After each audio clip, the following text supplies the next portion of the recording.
안녕하십니까. 하루 30분 명교육학 명중호입니다. 오늘은 지난 시간에 이어서 3부 교육철학 20세기 후반의 교육철학에 대해서 살펴보도록 하겠습니다. 자, 3장 20세기 후반의 교육철학인데요. 20세기 후반의 이제 교육철학이라고 한다면 앞서 보았던 미국의 교육철학이 가지고 있었던 어떤 문제점들을 지적하면서 나온 것들입니다.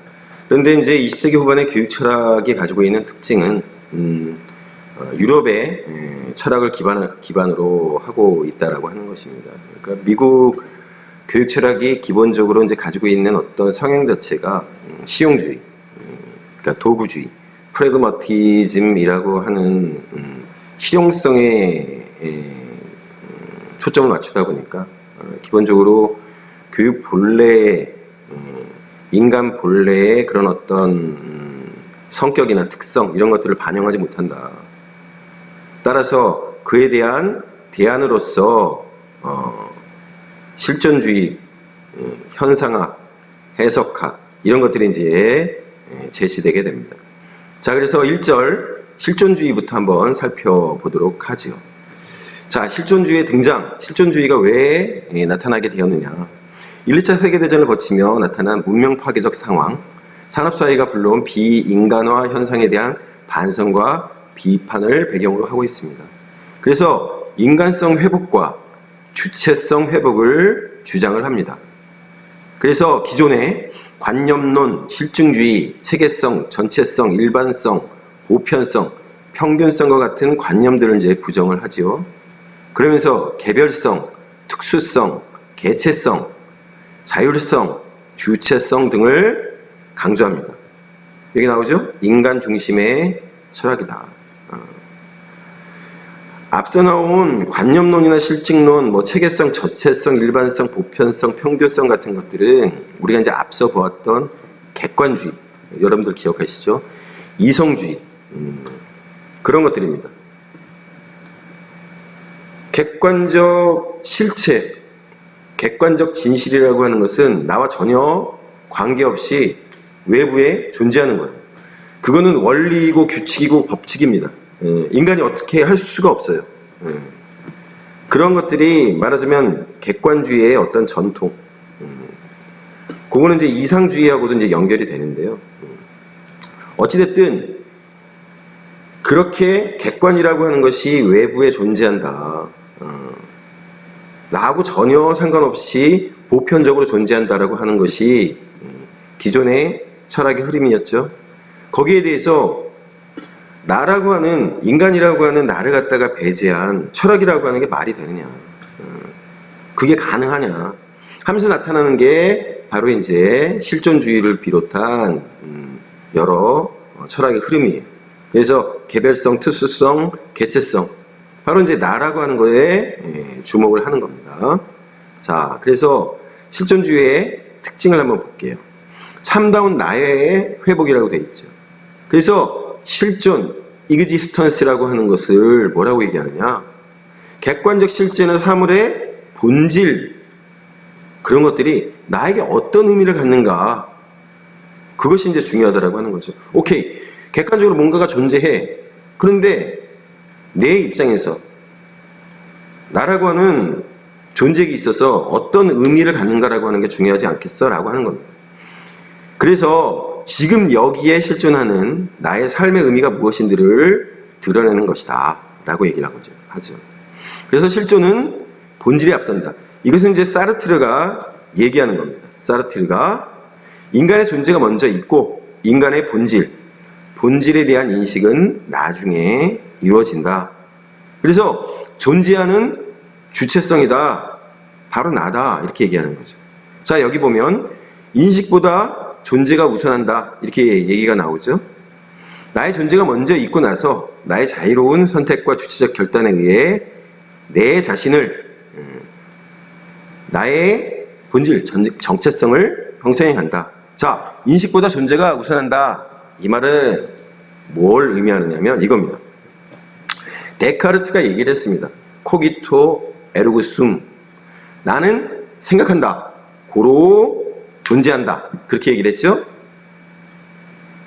인식, 생각이 먼저 있는 거예요. 그리고 나서 뭐가 있는 거예요? 존재가 있는 거예요. 자, 이성주의, 합리주의. 앞서 봤던 그러한 주장, 그러한 이론에 대해서 사르트르는 이렇게 얘기합니다. 아니다. 인식보다 존재가 우선한다. 그러니까 데카르트의 이러한 주장을 뒤집어 엎은 거죠. 자, 그러면서 뭐라고 얘기하느냐? 각성과 직면을 얘기합니다. 자유, 선택, 책임이라고 하는 것을 말합니다. 자, 무슨 의미냐? 인간은 자유로운 행위자, 자유롭게 태어났어요. 그래서 선택하는 행위자예요. 더불어 책임지는 행위자입니다. 그래서 교육이란 선택의 자유, 선택의 의미, 선택에 대한 책임을 의식하도록 일깨우는 과정이어야 한다. 이렇게 얘기를 했죠. 자, 사르트르라고 하는 철학자는 1905년에 태어나서 1980년에 죽습니다. 그러니까 사르트르라고 하는 사람이 세상에 알려지기 시작한 게 20대 중후반입니다. 우리가 알고 있는 고등사범학교. 프랑스가 우리는 굉장히 평등한 나라라고 생각하잖아요. 그런데 그렇지 않습니다. 교육 시스템을 보면 그렇게 불평등한 나라가 없어요. 그러니까 초엘리트, 정말 뛰어난 사람들은 미리 뽑습니다. 그래서 무슨 고등사범학교, 무슨 정치학교, 행정학교 그런데 따로 들어가요. 나머지 학생들은 이제 대학교까지도 이제 뺑뺑이라고 하는데 그렇게 가지만 그래서 유수한 철학자들, 우리가 알고 있는 거의 대부분의 철학자들은 바로 파리 고등사범학교 출신이고, 우리가 아는 주요한 정치인들, 뭐 프랑스 정치인들 잘 모르지만 주요한 대통령들, 그런 사람들은 다 행정학교 출신들이에요. 어쨌든 사르트르가 주목을 받게 되는 시점이 20대 중후반, 그래서 이제 30대 초반에 꽃을 피우고 그 이후로는 사실은 사르트르는 셀럽으로 갑니다. 우리 알고 있는 셀러브리티로 갑니다. 그래서 주로 이제 강연을 많이 하고, 그리고 이제 신문에 기고 많이 하고, 자기 부인이었던 시몬드 보바르하고 세계 각국을 돌아다니면서 이제 셀럽으로 활동을 하죠. 그런데 이제 그 사르트르가 얘기하는 이 주장 가운데서 많은 사람들이 좀 오해하는 것들이 있어요. 오해라기보다도 어떤 면에서 보면 저는 사르트르에 있어서 제일 중요한 거는 자유도 중요하고 선택도 중요하지만 저는 이 책임이라고 하는 게 굉장히 중요하다고 생각하거든요.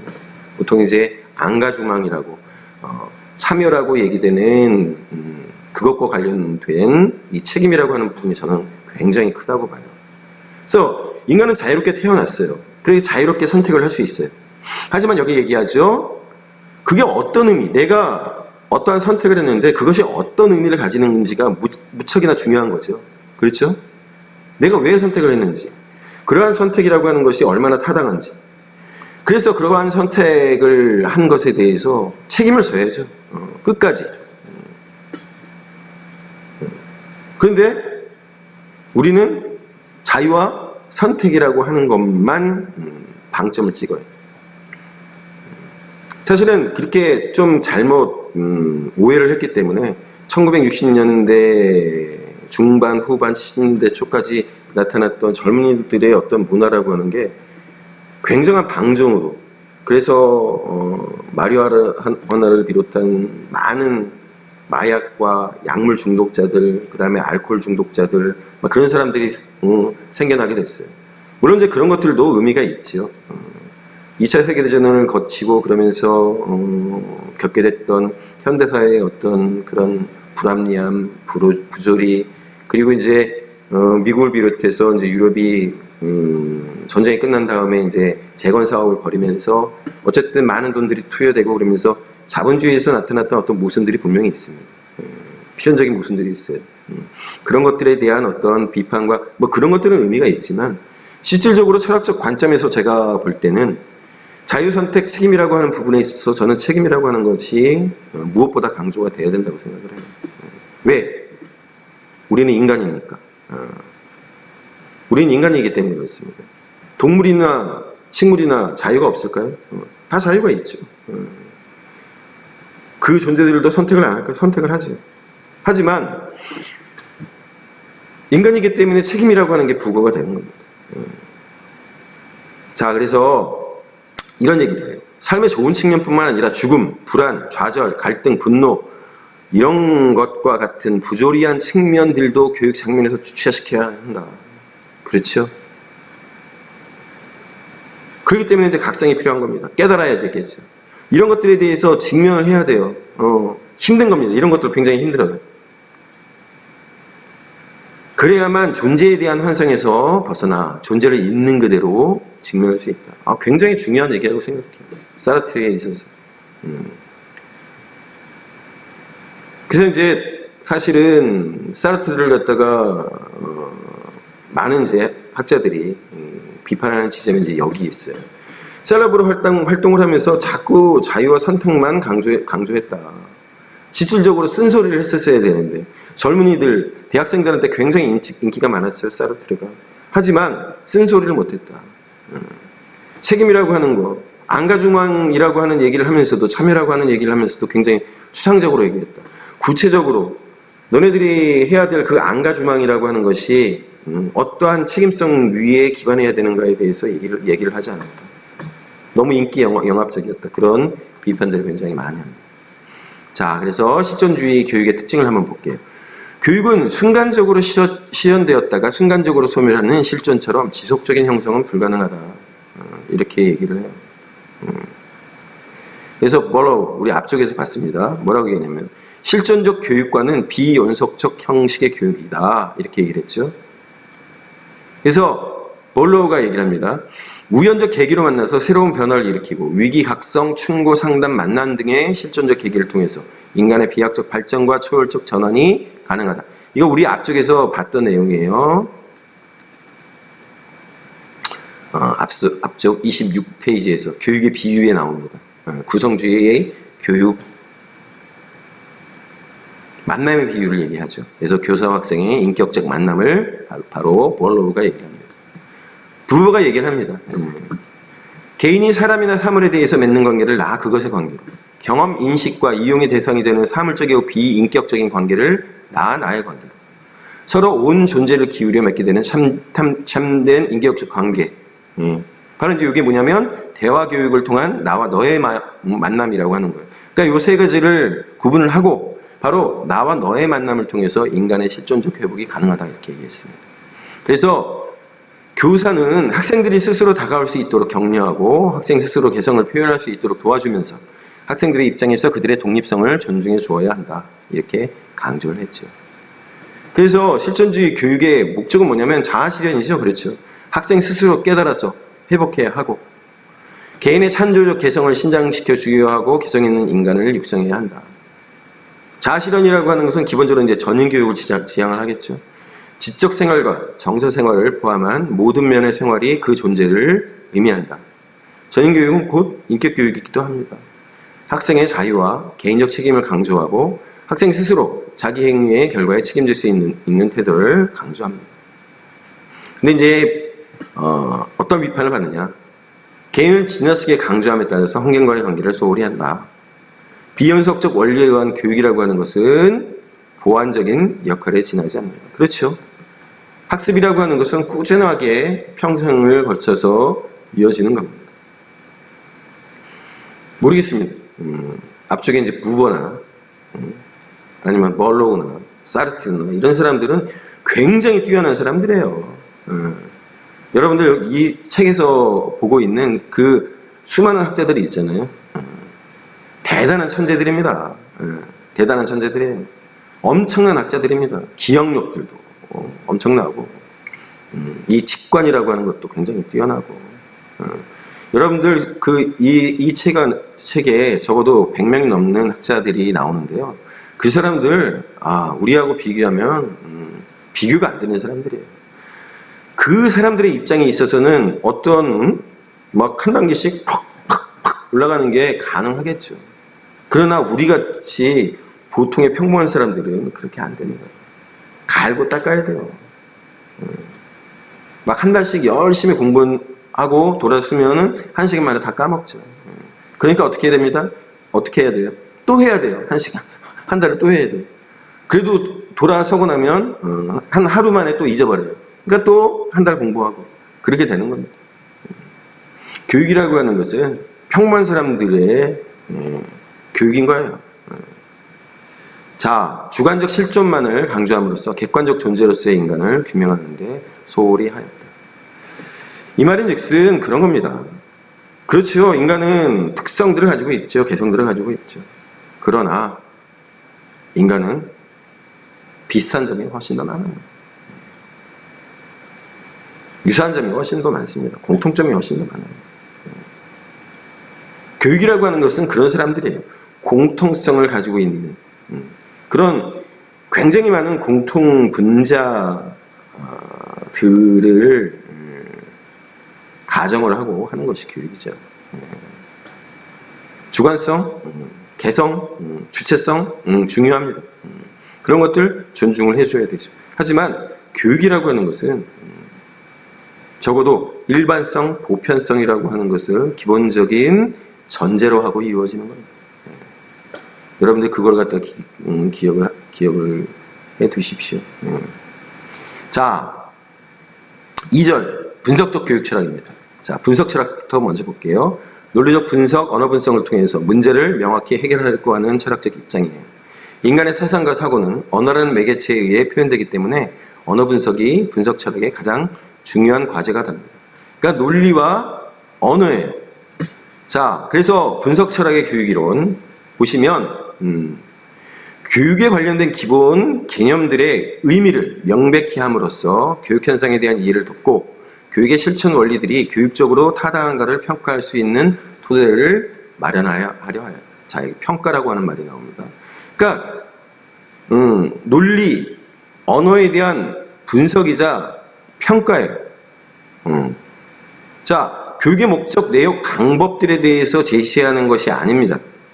내용들을 분석해서 논리와 개념들을 명료화하려고 하는 거예요. 자, 그러니까 사실은 좀 문제가 됩니다. 그렇죠? 교육에 있어서 목적이나 내용이라고 하는 것만큼 중요한 게 없는데, 그렇죠? 또 방법론이라고 하는 것도 중요한데 이런 것들보다 이런 분석, 논리, 언어, 개념, 명료화 이런 것들을 얘기를 하니까.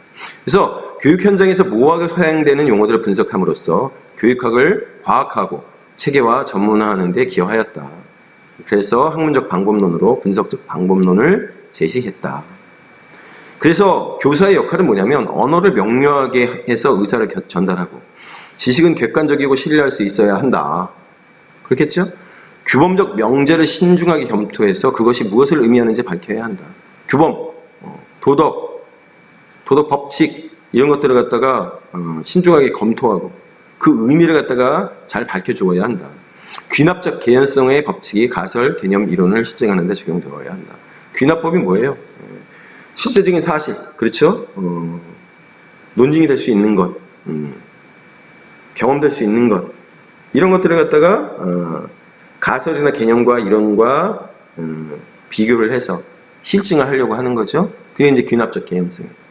하지만 어떤 비판을 받느냐? 바람직한 세계관이나 윤리관의 확립에 도움을 주지 못한다. 왜? 목적이나 내용에 대해서 혹은 방법론에 대해서 얘기 안 하니까. 그렇죠? 체험적, 가치 판단적, 사회 역사적 요소를 배제한다. 그렇죠? 정의적 측면에 대해서 별 관심을 기울이지 않는다. 왜? 논리니까. 그렇죠? 예. 자, 3절 현상학입니다. 특징을 보면 후설에 의해서 창시됐다고 얘기를 해요. 후설. 그래서 실증주의에 이제 반발해서 등장한 것이고, 근대 철학의 이원론적 세계관을 갖다가 이제 부정을 하는 거죠.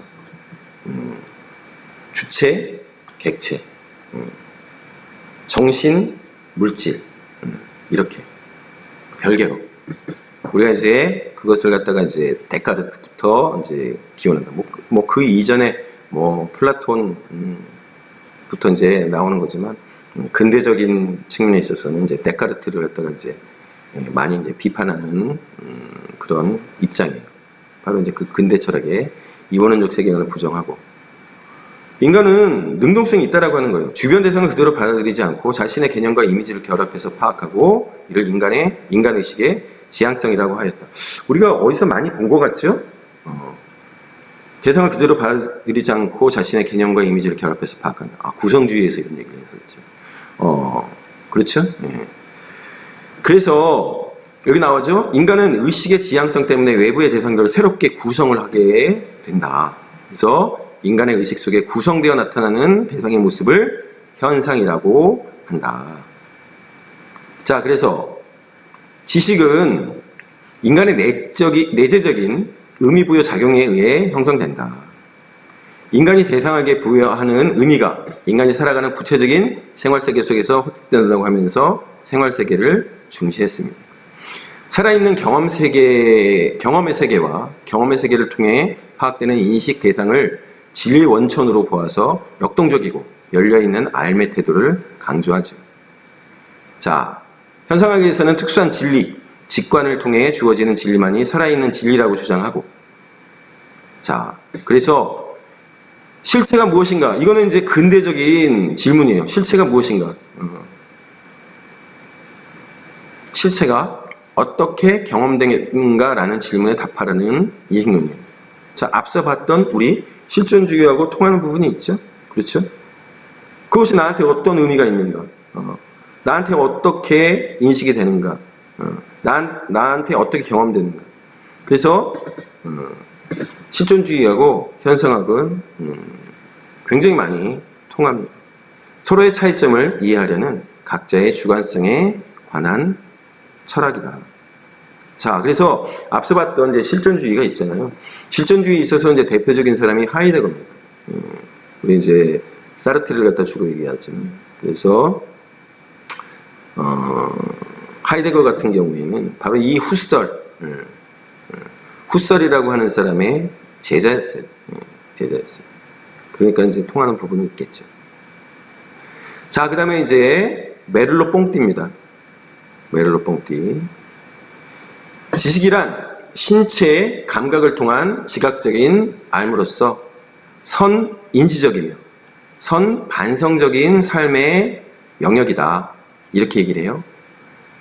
지식의 구성에 있어서 인식 주체자의 역할을 강조하고, 지식은 인식 주체와 분리될 수 없고 개인적인 의미들과 결합되어 있다. 지식의 개인적, 체험적 의미를 살리는 노력이 필요하고, 교육은 몸이 경험하거나 체험할 수 있는 기회를 충분히 부여해야 한다. 이렇게 얘기를 하죠. 어른의 세계는 단지 아동 세계의 정교화에 불과하다. 유아기의 생활 세계를 그래서 중시합니다. 초등교육에 있어서 구체적인 경험이 추상적인 사고보다 선행되어야 한다.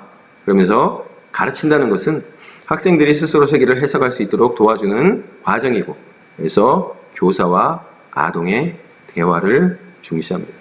앞서 이제 우리 봤잖아요. 볼로우가 대화를 갖다가 이제 중시한다라고 합니다. 그래서 실존주의하고 현상학은 굉장히 많이 유사한 측면이 있어요. 자, 평가를 보죠. 교육에서 학생이 수동적인 대상이 아니라 능동적인 주체라고 하는 것을 새롭게 인식하게 했다. 지식을 얻는 과정에서 주관적 요소가 필수적이고, 교육 방법에 있어서도 강제적인 주입보다 학습자의 주관을 중시해야 한다. 구체적인 생활 환경 속에서의 현장학습, 체험학습이 중요하다는 점을 각인시켰다라고 하는 거죠.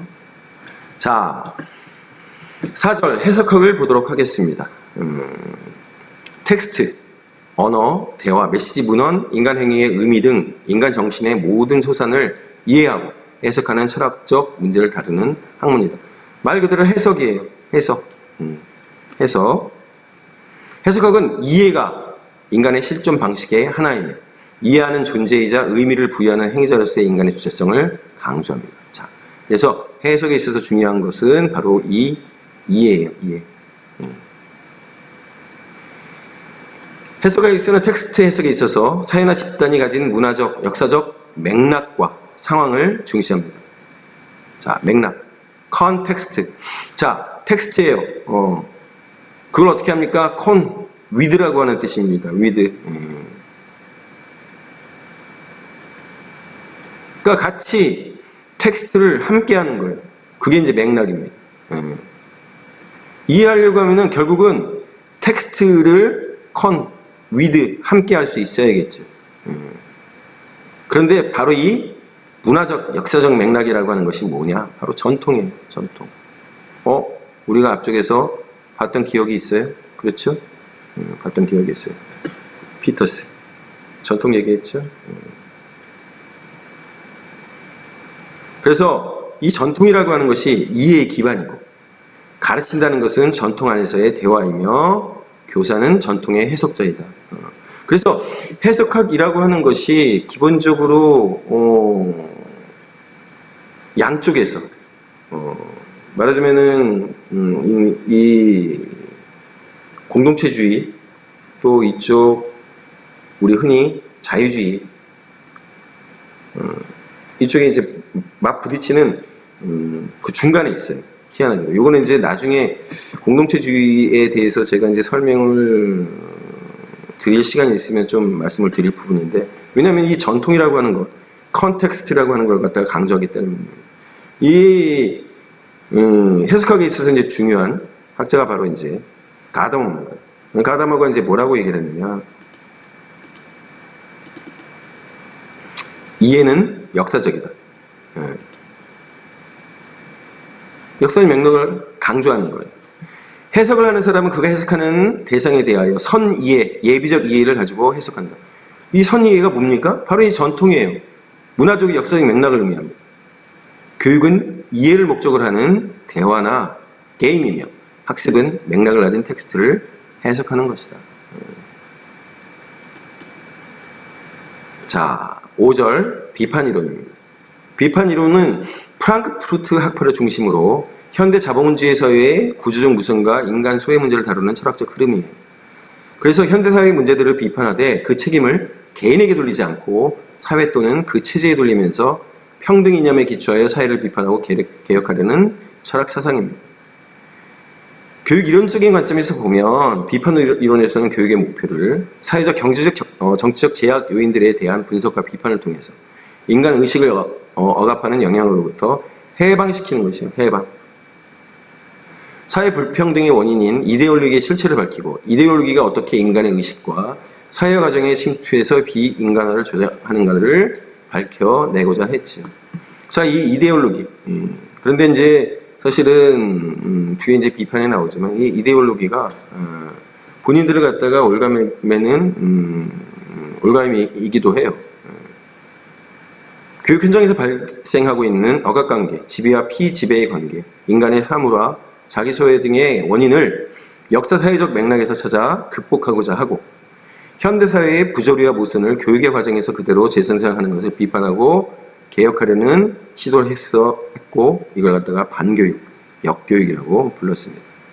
근데 비판을 받는데 왜 그러냐면 이데올로기를 밝히기 위해서 비판하고 극복하고자 했지만 본인들의 이야기도 하나의 이데올로기죠. 그렇지 않습니까? 본인들 것도 이데올로기예요. 사회민주주의를 이제 지향을 했죠. 하지만 이 사회민주주의라고 하는 것이 교육을 통해서 어떠한 변화를 가지고 올 수 있는지에 대해서 막 해방이라고 얘기를 했지만 그것이 구체적으로 무엇인지, 그래서 그 결과물이 무엇인지 이거를 제대로 보여주지 못했어요. 어쨌든 계속 이 사람들한테 있어서는 과제로 남았던 부분이에요. 자, 6절 포스트 모더니즘입니다. 그러니까 20세기를 뭐라고 얘기하느냐? 계몽주의적 이성중심주의. 그래서 모더니즘 단론이 지배하던 시기. 그래서 이로부터 탈피를 하자고 이제 주장을 하는 겁니다. 그런데 이제 계몽주의적 이성중심주의라고 하는 고기에 어떤 사람이 있냐면 바로 이제 칸트가 있어요. 또 헤겔이라고 하는 사람이 있습니다. 또 꽁뜨라고 하는 사람도 있어요. 나중에 이제 교육사회학에서 배우겠지만 꽁뜨, 실증주의를 얘기하면서 계몽주의, 앞서 우리 배웠잖아요. 그렇죠? 계몽주의에 나옵니다. 칸트라고 하는 사람이 나오고 이성중심주의, 데카르트, 칸트가 나옵니다. 뒤에서 이제 모더니즘의 특징에 대해서 이제 보도록 하겠지만, 근대 계몽주의가 가정하는 보편적 진리를 의심하고, 앞쪽에서 이제 실존주의 또는 현상학에서 비판을 했던 그러한 내용들이에요. 주종의 권력관계와 분리된 지식을 부정하면서 이성이나 합리성의 절대성을 거부한다. 개인의 감정과 정서를 중요시하고 지식은 사회적, 역사적, 문화적 맥락에 따라 다르게 형성된다. 짬뽕이 되죠? 실존주의, 현상학, 해석학 이런 것들이 막 얽히고 설켜 있습니다. 모더니즘을 허구적 힘으로 해체시켜야 한다. 해체주의라고 하는 말이 굉장히 많이 나와요. 그래서 다양성과 차이를 존중을 한다. 그러면서 이제 이 포스트 모더니즘, 포스트라고 하는 게 이후라고 하는 뜻이잖아요. 극복해낸다라고 하는 겁니다. 어떤 것들을 바로 이성주의와 보편주의, 동일성과 책임성, 동일성, 보편성이라고 하는 거죠. 차이가 있다. 동일하지 않다.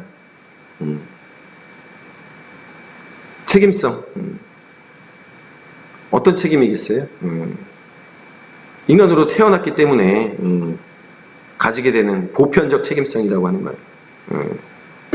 자, 시스템적 사고와 효율성, 생산성을 강조하죠. 모더니즘이. 그 다음에 대서사, 거대 담론을 중시하죠. 그렇기 때문에 포스트 모더니즘은 미시를 강조합니다. 인간 개별, 생활 세계, 앞서서 다 나왔던 얘기예요. 그리고 이제 진보적 역사관, 이제 해겔이 얘기하는 이제 진보적 역사관. 근데 사실 이 진보적 역사관이라고 하는 것에 속에는 막시즘도 들어갑니다. 어떤 면에서 보면 막시즘과 포스트 모더니즘이 좀 맞닿은 부분이 있는데 그렇다라고 하는 겁니다. 그래서 이제 교육의 원리를 뭐라고 해요? 교육 과정을 다양화해야 된다. 그래서 특정한 사회적, 역사적 상황 속에서 형성되고 지속적으로 이제 재구성된다. 왜? 차이가 있으니까. 동일하지 않으니까. 그렇죠? 교과서의 비판적 활용.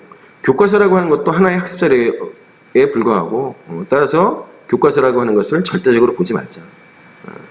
학습자 중심 수업이고, 교사와 학생, 학생과 학생 간의 개방적이고 비판적인 대화, 토론, 협동, 자율적인 참여와 창의적인 탐구의 방법으로 전환되어야 한다. 학습 주체로서의 학생, 자신들의 흥미, 기호, 사유 및 행동 양식 등에 깊은 관심과 주의를 기울여 교육의 과정에 적극적으로 참여하고 비판적 능력과 창의성이 신장되고 발휘될 수 있도록 해야 한다. 말은 무지하게 유리합니다. So what? 그래서 사실은 그래서가 나와요. 포스트 모더니즘에 있어가지고는 오케이 좋아. 그래서 어떻게 할 건데? 바로 이제 비판을 받는 지점이거든요. 대안적 이론을 제시하지 못해요. 폐체해야 된다, 부숴야 된다, 구조를 갖다가 없애버려야 된다, 근대성, 문제다. 오케이 좋은데 대안이 뭐야? 답을 못해요. 교육과정의 다양화를 주장하지만 다양한 교육적 가치에 대한 합의가 어렵죠. 보면은 중구난방이에요. 자유주의적인 측면도 있으면서 공동체주의적인 측면도 있고 개인을 강조하는 듯 하면서도 자칫 전체주의나 독재주의로 쏠려갈 가능성이 높은 그런 주장들이 막 혼재를 합니다. 왜? 비판만 하니까.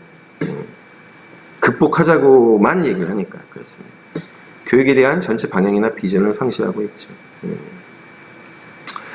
자, 그 다음에 이제 신자유주의 교육입니다. 신자유주의 그러면은 다들 거부감부터 나타내죠.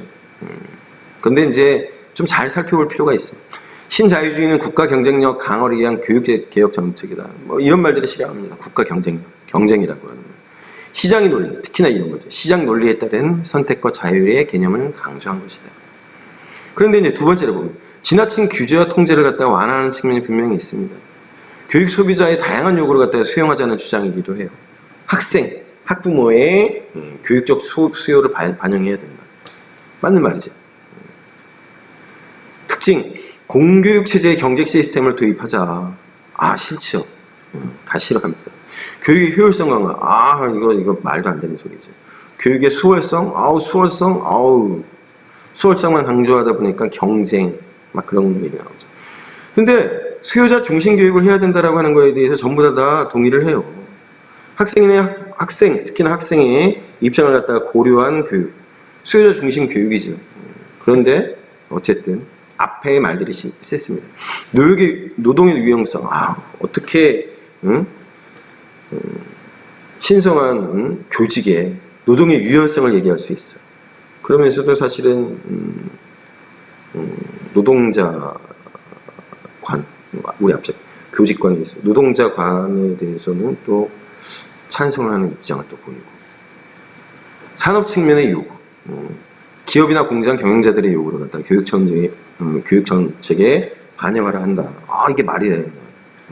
우리는 굉장히 진보주의적이면서도 항전주의나 본주의적인 측면을 지지를 해요. 코에 걸면 코걸이, 귀에 걸면 귀걸이라는 생각이 들 때가 많아요. 제가 이런 것들을 보면서. 막 이런 말들이 싫기 때문에 산업 측면. 야, 어떻게 신성한 교직에 노동의 유연성을 얘기하고 산업 측면을 얘기하는. 과연 그럴까요? 이거는 우리들이 한번 생각을 해볼 필요가 있습니다. 그래서 이제 장점이 뭐냐. 교육 수요자들이 원하는 교육을 갖다가 선택할 수 있다. 이거는 분명한 장점이죠. 잘 쪼이고 탄력성 있는 교육제도로 바꿀 수 있다.